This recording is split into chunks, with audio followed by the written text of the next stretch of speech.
They say you really know a man only when he thinks no one's watching. I wish I hadn't proven that truth inside my own house. Because the man who failed the test wasn't some stranger on the street.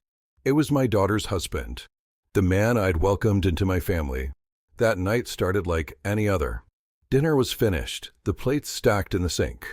My daughter, Lauren, was humming softly in the kitchen, rinsing dishes with the easy rhythm her mother once had. And Charlie, her husband, sat across from me at the dining table, pretending to watch the evening news. His beer bottle tapped steadily against the wood, a hollow sound that didn't match the smile he flashed when Lauren turned her back. I caught his eyes drifting again. Not at the screen, not at his wife. At the staircase. At the second floor. At my room. It wasn't the first time I'd seen it. 2 weeks earlier, I'd woken to the faint creak of floorboards in the hallway, a shadow moving where it had no reason to be.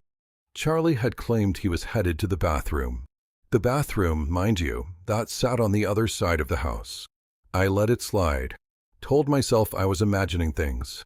But a man like me, a veteran, a creature of discipline and detail, knows the difference between imagination and instinct. Before I'll tell you what happened next, please subscribe to the channel and hit the like button. Thank you. Tonight, though, instinct turned into proof. The fork was halfway to my mouth when Charlie cleared his throat. So, David, he said casually, that safe upstairs, what kind of lock does it have? The words dropped into the room like a stone in water. Lauren nearly choked on her glass of water. What kind of question is that? She snapped.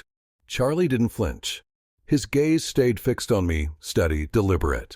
Just curious. With all the break-ins lately, you must have some serious security measures. Break-ins? I'd lived in his neighborhood for 15 years. The only excitement had been Mrs. Henderson's cat stuck in a tree. I set the fork down slowly. I manage, I said. Charlie leaned forward, elbows on my table, his smile too practiced. And insurance? Lauren should know where everything is, just in case. There it was. The first slip of the mask. Not concern. Calculation. Lauren shifted uncomfortably. Dad's always been careful. He has everything organized. But Charlie pressed harder. Sure. But does she know about the key? Lauren blinked. What key? My blood went cold. Charlie smiled wider, the kind of smile that hides teeth. Oh, you know, the one in your bedroom drawer. The room shrank around me. My chair felt suddenly too small, the air too heavy. How do you know about any key in my bedroom? My voice came out sharper than I intended. For just a moment, Charlie's mask cracked. His pupils tightened, a flicker of panic flashing before he slipped back into his role. I had a migraine last week, remember? Lauren said to grab aspirin from your cabinet. Must have opened the wrong drawer. Sorry, didn't mean to snoop. Lauren nodded quickly. I remember that headache. You were miserable. But I remembered that night too. He'd been upstairs for 30 minutes. Far too long to be searching for aspirin. The aspirin, by the way, has always been in the bathroom cabinet. Always. I stared at Charlie, long enough for him to squirm just slightly in his chair. He raised the beer bottle to his lips, covering the twitch at the corner of his mouth. Dinner ended in brutal silence. Lauren retreated to the kitchen with the dishes. Charlie yawned theatrically, claiming exhaustion. But his eyes slid toward the staircase one more time before he disappeared down the hallway. I stayed at the table, my hand clenched around the edge hard enough to whiten the knuckles. My daughter saw none of it. She still believed the man she married was just stressed, just unlucky with jobs. But I knew better. Later, when the house had settled into its usual nighttime quiet, I climbed the stairs. The carpet muffled my steps, but my pulse roared loud enough in my ears to drown out every other sound. My bedroom door stood ajar. I always close it. Always. I pushed it open. The air felt wrong, disturbed. My dresser drawer wasn't flush anymore. The folders inside had been rifled through, shuffled in haste. Insurance papers mixed with bank statements, my will pushed toward the front. And worse, the small brass key taped under the drawer lip gone. Charlie had it. I stood there in the half-dark, my reflection in the mirror pale and tight-jawed, the weight of betrayal pressing into my chest. Not just the theft. The violation. This was my sanctuary. My wife's photograph sat on the nightstand, watching silently, as if to ask how I'd let a snake into her home. That's when I heard it. A voice from downstairs. Low. Careful. On the phone. Yeah, it's me. Everyone's asleep. I found bank statements, investment portfolios, the whole thing. We're talking serious money here. Don't worry, I've got the key. Tomorrow night, when Lauren's at her book club, it's happening. My hand trembled around the doorframe. My own son-in-law, planning to rob me. Using my daughter as cover, I pulled my phone from my pocket, thumb hitting the record button. His words filled the tiny microphone, each syllable burning deeper into me. The old fool has no idea. By Thursday, we're gone. Old fool. I slipped back into my room, sat on the edge of the bed, and listened to his footsteps climbing the stairs again. His shadow slid across the gap beneath my door. Then silence. I lay down, eyes wide open, the recording safe under my pillow. Charlie thought he was playing a game. He thought I was blind. Tomorrow, he'd learn the truth. Because some old men bite back. By morning, my anger had hardened into something sharper: strategy. I wasn't just going to survive Charlie's betrayal. I was going to make him choke on it. I started with evidence. The late-night recording of his whispered call played again on my phone, his voice low and cocky. The old man's loaded. I've got the safe key already. I copied the file 3 times, cloud, external drive, and one tiny thumbstick labeled tax forms I taped under the boiler. Insurance. If Charlie thought he was playing chess, he didn't realize I'd built the board. Then came the safe. He was counting on it being full of treasure. I decided to let him open it, just not to what he expected. By noon, I'd bought UV powder from the hardware store, a cheap tracker the size of a button, and a camera hidden inside a fake smoke detector. I dusted the keypad and handle until they looked untouched, then lined the inside with decoys, an envelope stuffed with singles wrapped by 220s, a pawnshop necklace that glittered just enough to seduce, and a handwritten note on heavy paper. If you're reading this, you had permission. If you're not, hello, thief. Don't look up. I nearly laughed, setting the envelope down. Petty? Maybe. Effective? Absolutely. The will naming no one in this house my executors stayed inside to real leverage disguised as bait. But I knew Charlie wasn't working alone. His midnight whisper proved it. Gambling debt, dangerous company. That made him reckless, and recklessness leaves trails. So I went digging. At Glacier Peaks Casino, I didn't even need to step inside. Old contacts still worked security. One of them lit a cigarette by the side door, recognized me, and looked away like we were back in uniform. I said a single name, Charlie Brennan. He blew smoke, then muttered, "Owes Mace LaSalle." Not patient, not gentle. That was all I needed. Mace wasn't a collector. He was a wolf that sent messages. By evening, I'd set the stage. The camera was armed, sensors live, powder dry. I sat in the upstairs hallway, half hidden behind the linen closet, watching the feed on my phone. At 7:42, the back door sensor pinged. Open. A hooded figure slipped inside Charlie. Gloves on. Key in hand. He knelt by the safe, grinning like a boy sneaking candy. But then another shadow filled the hallway. Taller. Broader. Face hidden under a black beanie. He moved with professional quiet, scanning corners, checking prints. Not Charlie's friend. Mace's man. My daughter Lauren wasn't supposed to be home. But at 7:50, headlights swept across the living room window, and her key scraped at the front door. She called out, "Dad?" I forgot my scarf. She stepped into the foyer straight toward the 2 men who had no idea she'd just walked in. I tightened my grip on my phone. Evidence or my daughter? Strategy or blood? The choice wasn't ethical, it was instinct. I stepped out of the closet, voice like steel.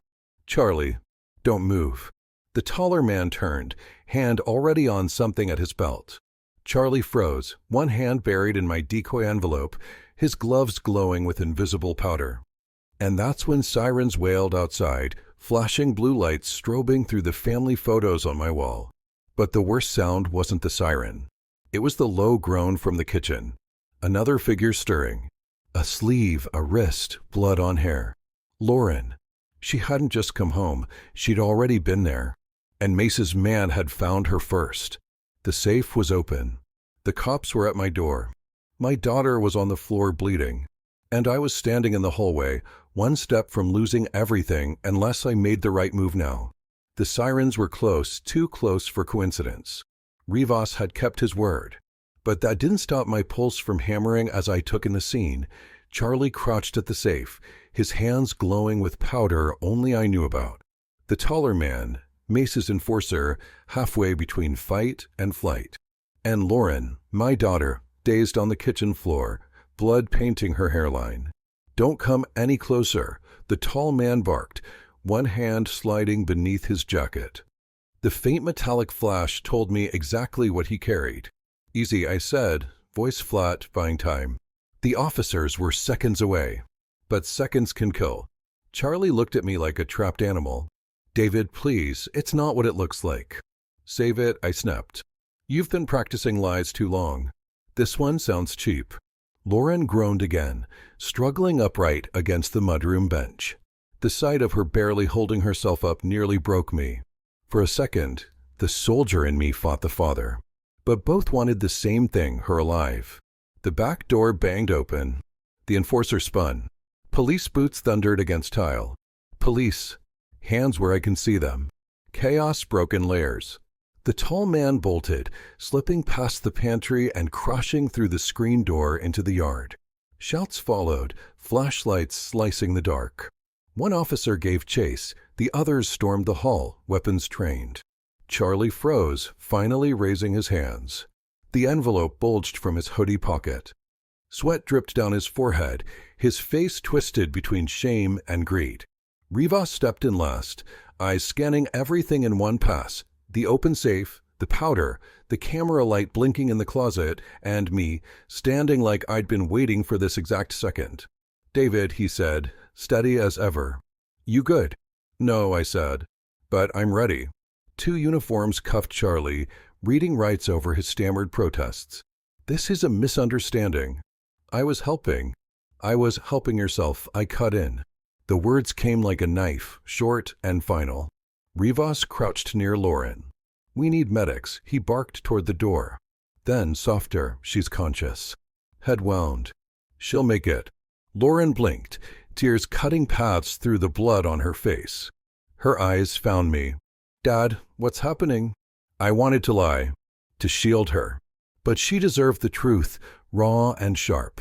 "Your husband was robbing me, and he brought company." Her breath caught, like the floor had fallen away. Charlie screamed then, twisting in the cuffs. "No, baby, listen. I was set up. Your dad, he's framing me." His voice cracked into something pitiful.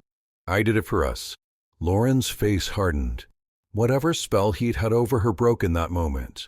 She turned her head away, as if he were already gone. The medics rushed in. The living room pulsed with blue light. Officers shouted from the yard, no sign of the tall man.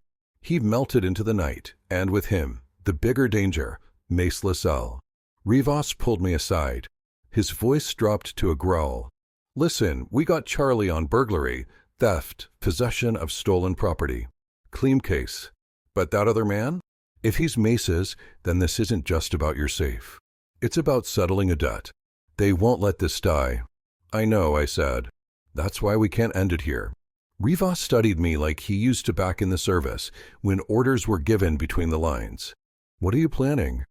I glanced at Charlie being shoved into the cruiser, his hands glowing with invisible guilt. I thought of Lauren in the ambulance, dazed and broken.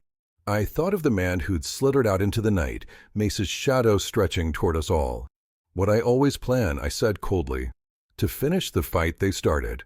Rivas exhaled hard, like he already knew he wouldn't be able to stop me. As the ambulance pulled away, I stood in my ruined hallway. The safe still open, the letter inside waiting like prophecy. "If you're not supposed to be here, hello, thief." Charlie was caught, but the war had just escalated. Because Mace LaSalle now knew my name, and I was about to remind him that some old men don't bow. They bite. The house never smelled the same after that night. Powder, blood, sweat burned into the walls like they'd been waiting to hold it. I spent the next morning scrubbing my floors with bleach, windows open, cold March air cutting through the house. But no matter how hard I worked, I could still hear Charlie's voice echoing. The old fool has no idea. Only I did. And I knew more now. Because when a man like Mace LaSalle sends someone into your home, he doesn't forget about it after one failed job. He recalculates. He waits. Then he comes back meaner. Lauren was at the hospital, her head stitched, her trust shattered. She wouldn't look at Charlie when the cops hauled him past her. I'd seen that blank stare before in soldiers who realized the enemy wasn't across the field, but sitting in the next cot. She didn't call me that night. Didn't need to. I knew she'd be replaying every conversation she ever had with her husband, hearing new meanings in every word. Rivas came by around noon, no uniform, just jeans and a jacket. He leaned on the counter while I poured coffee. "You've stirred the hornet's nest, David. Charlie's in county, sure, but Mace won't let a debt rot. He'll collect from somebody." I set his mug down hard enough to splash. "Then I'll make sure it's not my daughter." "Listen," Rivas said, lowering his voice. "LaSalle doesn't just scare men. He owns them. Bookies, debt collectors, guys who break bones for half the money up front. You go poking, he'll notice." "Good," I said. Rivas frowned. "You're not hearing me. Most people don't pick fights with devils." I leaned closer, my voice sharp. "Most people aren't trained to kill devils and bury them where they stand." He didn't argue. He just sipped the coffee and studied me, probably weighing how much of the old soldier still lived under my skin. That evening, my trap started to hum. The tracker I'd planted in the fake cash envelope pinged alive. Charlie hadn't ditched it. He'd passed it off. The dot blinked across town, bouncing down Highway 14, settling near the old freight district. I drove slow, headlights off when I turned onto the dead street. Abandoned warehouses rose on either side, their windows black with years of dust. But just one, glowed faintly. A narrow strip of light under a steel door. My tracker blinked steady. Inside. I parked 2 blocks away, killed the engine, and walked. Gravel crunched under my boots, the wind cutting sharp, carrying the stink of oil and rust. Every instinct screamed combat zone. I stopped at the corner, just out of sight. Voices carried. 2 men. One of them Charlie. "I brought it, I swear," he said, frantic. "The key, the cash, all of it. The cops screwed everything up. David set me up." Then another voice, low and smooth, the kind that slides a knife under your ribs before you notice. "Mace LaSalle." "Set you up." Mace laughed. "Son, I didn't need him to set you up. You did that all by yourself. I send you to rob an old man, you come back with cops on your heels. And now you owe me double for the debt and for the mess." "No, no, please," Charlie's voice cracked, desperate. I risked a glance. Through a gap in the corrugated metal, I saw Mace, tall, broad-shouldered, in a tailored coat that didn't belong in a ruin. Rings glinted on his fingers as he patted Charlie's cheek almost tenderly. Then his hand snapped across Charlie's face, sending him stumbling. "You don't steal from me," Mace said softly. "And you don't fail me." Charlie whimpered, hands up. "I can get more. David's got assets, retirement, investments, bonds. I've seen it all. Just give me another chance." And there it was, the final betrayal. Even cuffed, even caught, Charlie was still selling me out. My daughter's husband offering my life ledger to a predator. I clenched my fists, my nails cutting half-moons into my palms. The urge to storm in, to end it right there, boiled hot. But anger without aim is suicide. And I wasn't here to die. I was here to plan. I slipped back into the shadows, heart pounding. On the walk to my truck, I whispered to the night, "Fine, Mace. You want me? You've got me." By midnight, my house had turned into a war room. Maps, printouts, recordings spread across the table. Mace thought he could use Charlie as a crowbar to pry me open. He thought wrong. I knew men like him, parasites fattened on fear. They don't expect resistance from someone my age. They expect silence, submission. But I'd spent years teaching younger men how to turn silence into an ambush. The first strike wouldn't be physical. No, that came later. The first strike would be his reputation. I opened my laptop, Pulled up county records, property filings, corporate shells tied to Mace's restaurant front. Numbers never lie, and numbers told me where to hit him hardest. But as I worked, my phone buzzed. A text. Unknown number. You should have stayed quiet, old man. Now she pays. A photo followed. Lauren. Hospital gown. Eyes closed. My stomach turned to stone. Mace wasn't waiting. He'd already reached inside my life. I stared at the screen, my jaw tight, the soldier in me roaring awake. Game on, I muttered. And I started loading my gun. The photo burned in my hand like a brand. Lauren in a hospital gown, her head tilted as if she were sleeping or worse. My first instinct was to storm the hospital, rifle in hand, tear apart every hallway until I found the man who dared touch my blood. But I forced my breath to slow. Rage is loud. Revenge is patient. I called Rivas. Tell me you've still got a detail on Lauren. Silence on the line. Then, we pulled them an hour ago. Orders came from upstairs, budget cuts, no immediate threat. Why? I sent him the photo. Jesus Christ, he muttered. Where was this taken? Same room she was in last night. Means someone walked in right under your noses. I'll get her moved, now. Secure ward, double guard. David, don't do anything stupid. Too late, I said, and hung up. By dawn I had what I needed. Mace wasn't just a loan shark. He laundered his money through 3 places: a seafood restaurant nobody ate at, a trucking company with trucks that never moved, and a shell LLC buying up foreclosed homes.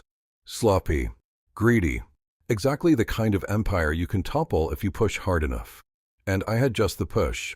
At 10 sharp, I walked into Glacier Peaks Casino. The air smelled of stale perfume and bad luck.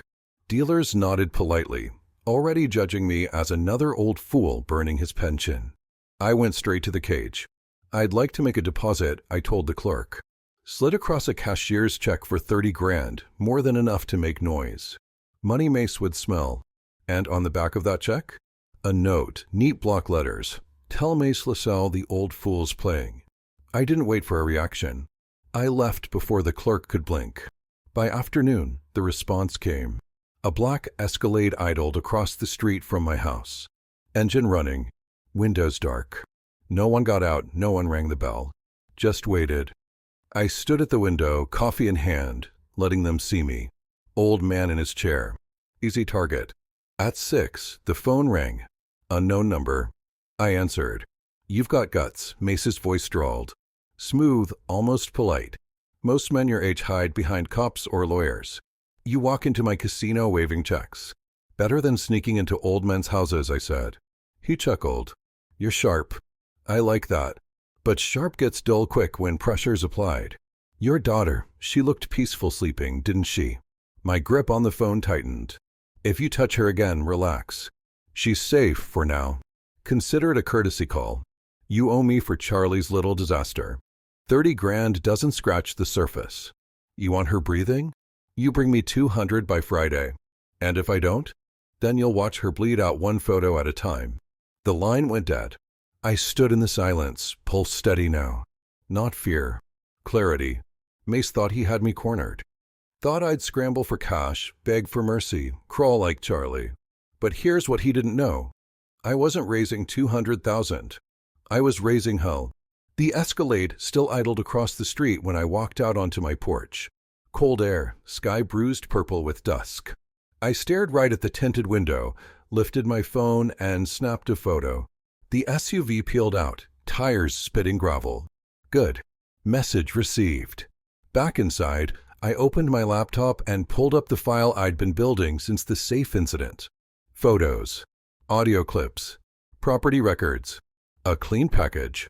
And I addressed it to one recipient, Federal Bureau of Investigation, Organized Crime Division. Mace wanted to play pressure? Fine. I'd turn his own empire into a vice around his neck. But as I hit send, my phone buzzed again. Another photo. Lauren this time with her eyes open. Fear carved across her face. And scrawled across her bedsheet in red marker, TikTok. The message on Lauren's bedsheet haunted me, TikTok. It wasn't just a threat. It was a clock Mace had set ticking over both of us. I sat in the dark, gun disassembled on the kitchen table, oil staining my hands. Every click of the metal felt like a meditation. Clean, precise. Because when the storm comes, you don't panic, you prepare. At 2:15 a.m., a rock shattered my front window. Not random vandalism. Too deliberate. I crouched low, weapon ready, and found the package on the floor. A cheap cardboard box sealed with electrical tape. Inside, one of my shirts, soaked in what looked like blood. Pig's blood, if I had to guess. But the message was clear. We can get inside whenever we want. I didn't call the cops. I didn't even call Rivas. This wasn't their war anymore. It was mine. By morning, I'd put the next phase of my plan in motion. First target, Mace's money. Through an old contact in the city records office, I traced his shell LLCs. He'd hidden them under names like Frontier Real Properties and LaSalle Holdings. Cute. Too bad he'd been lazy with the filings. The same notary signed half his paperwork, and the same P.O. box showed up on 3 different companies. A prosecutor would eat that alive. I bundled the evidence and sent it to 3 places at once: the FBI, the state AG's office, and a journalist I knew still had a taste for blood. Anonymous sender, scrubbed metadata. Mace's empire had just sprung a leak. But paper alone wouldn't stop him. Fear would. That night, I made my move. The Freight District warehouse where I'd seen him slap Charlie? I came back, this time with eyes everywhere. I planted motion cameras across the alley, rigged a voice recorder under a dumpster, and parked 2 blocks away with binoculars. At 9:37 p.m., the Escalade arrived. Mace stepped out, immaculate as ever, flanked by 2 meatheads with necks wider than their jaws. And Charlie dragged out like trash, wrists zip-tied. His face was swollen, one eye already purple. "Please," Charlie begged, his voice cracked. "I'll get the money. David's got bonds, accounts, everything. He'll pay. He has to." Mace lit a cigarette, his rings gleaming in the orange glow. He exhaled slow, then flicked ash into Charlie's hair. "You don't get it, boy. I don't want David's money. I want his fear. Money dries up. Fear? That keeps paying." My recorder caught every word. I drove home shaking, not from fear, but from the satisfaction of finally holding a blade to his throat without him knowing it. At midnight, I called Rivas. "Check your inbox." A pause, then, "Jesus Christ, David, you've got him on tape." "Good," I said. "Spread it. But not too far yet. I want him twitching, not buried. Not until I decide." Rivas hesitated. "You're walking a line here. Men like Mace don't fold, they explode." "I'm counting on it," I said, and hung up. The explosion came faster than I thought. At 3:02 a.m., my phone buzzed with a live video call. I answered, and there was Mace, sitting at Lauren's hospital bedside. My daughter's face pale, eyes wide with terror. His hand rested lightly on her blanket like he owned her. "Evening, soldier," he said, voice smooth. "I see you've been busy. Papers flying, recordings moving. Clever. But you forgot one thing." He leaned closer to the camera, smile sharp as glass. "I can always touch what you love." Lauren whimpered. "Dad," I swallowed fire. "You've made a mistake, Mace. You should have killed me first." He chuckled. "Tick-tock, old man. 48 hours. Bring me 200 grand, or I'll bury her in your safe and make you watch." The feed cut. I sat there in silence, the gun heavy in my lap. Mace thought he'd broken me. He thought this was about money, about fear. But he'd just handed me exactly what I needed, proof he was reckless enough to walk into a hospital, arrogant enough to taunt me with it. The countdown had started, and for the first time I smiled, because Mace had no idea that while he was busy playing wolf, I'd already built the cage. 48 hours. That's what Mace gave me. But I'd learned a long time ago that clocks aren't cages, they're triggers. The second morning ticked quiet in my house. Too quiet.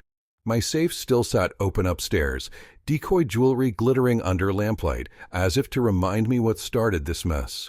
I left it that way on purpose. Allure. At dawn, I drove to the hospital. Not through the front. Through service corridors I'd memorized years ago when Ellen was sick. They hadn't changed much, same peeling paint, same smell of disinfectant that never covered the rot underneath. Lauren was in a secured ward now, 2 uniforms outside her door. But when I walked in, my stomach turned. She was awake, pale, and 4 in her arm. And sitting beside her, holding her hand, was not a nurse. It was a man I recognized from the warehouse. One of Mace's enforcers. Cleaned up now, shaved, in hospital scrubs. Badge clipped to his chest. He looked up at me with a bland smile. "Visiting hours are short, sir." 5 minutes. I smiled back cold. 5 minutes is all I'll need. He squeezed Lauren's hand like a warning. Her eyes started panic and something else. Guilt. Later, when I leaned close to kiss her forehead, she whispered just one word in my ear. "Sorry." And I knew. She'd made a deal. With him. With Mace. To save Charlie? To save herself? I didn't know. Didn't matter. The betrayal was there, raw and cutting. Before I'll tell you what happened next, please subscribe to the channel and hit the like button.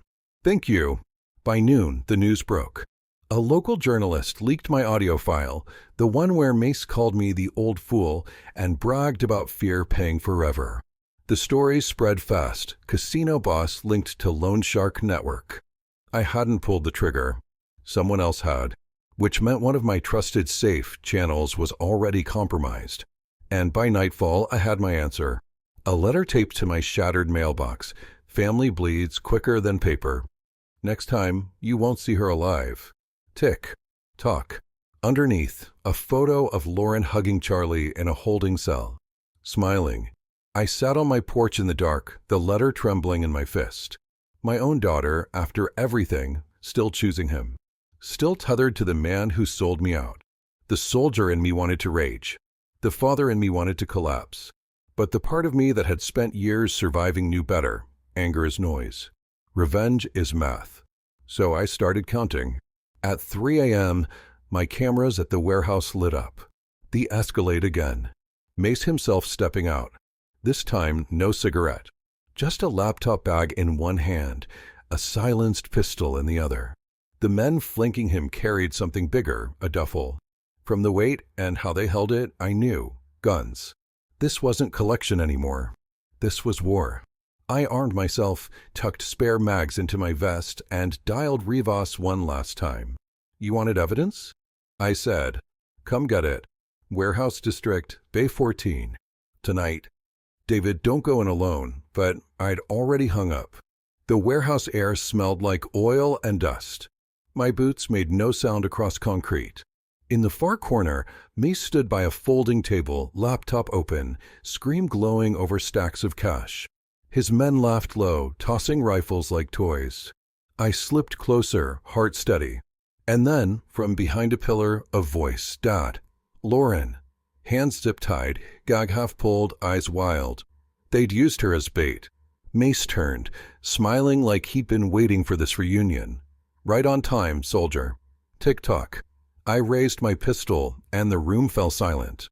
And that's when the lights cut out. Complete black. Men shouting. Metal clattering. Footsteps everywhere. In the chaos, a single thought carved itself sharp in my skull. The trap's not his anymore. It's mine. Darkness is where soldiers breathe. The moment the lights died, my pulse slowed, my eyes opened wider, and I counted. 1 breath. 2. 3. The chaos belonged to me now. Mace's men shouted, bumping into each other. Boots scraped concrete.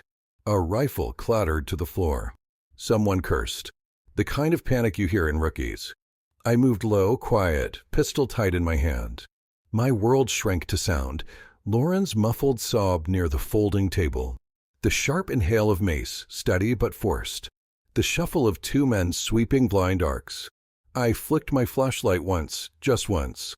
The beam cut across the room, bouncing off Mace's laptop. A beacon. His empire glowing in a single rectangle of light. Then I killed it. "Old man thinks he's clever," Mace growled. "Spread out. Find him." But spreading out was what I wanted. The first guard passed within arm's reach. His shadow stretched across my boots before he realized. One strike to the throat, quick and clean, dropped him silent. His rifle clanged, echoing like a bell. "Marcus," another voice called. No answer. Panic deepened. Lauren whimpered. That sound twisted in me, nearly broke the calm. But I pushed it down.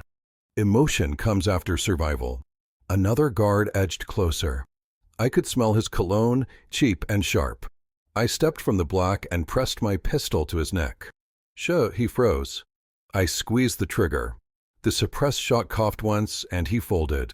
Now it was just Mace. Am Lauren. Enough. Mace roared. A lighter flared, fire reflecting in his eyes. He held his pistol to Lauren's head. Come out, soldier. Or she paints this floor. The flame shook, just slightly. For the first time, I saw it. Fear in him. Not much, but enough. I stepped into the glow. Pistol down, aimed at the floor. You wanted me? Here I am. Mace smirked, pressing the barrel tighter to her temple. Drop it. I let mine clatter onto the floor, slow. His eyes flicked down for half a second. And that was all I needed.